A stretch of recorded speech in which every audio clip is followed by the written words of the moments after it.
prepared by the chairman exclusively by himself.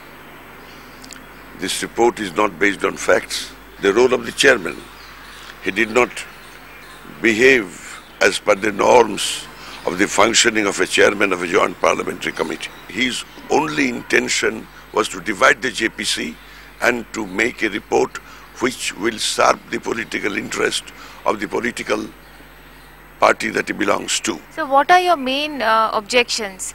Main objection is that it has let off the Prime Minister, it has let off the Finance Minister, it has let off the Cabinet Secretary, it has let off the entire government. It does not speak of any failure of the government that which enabled Mr. Raja to commit the irregularity.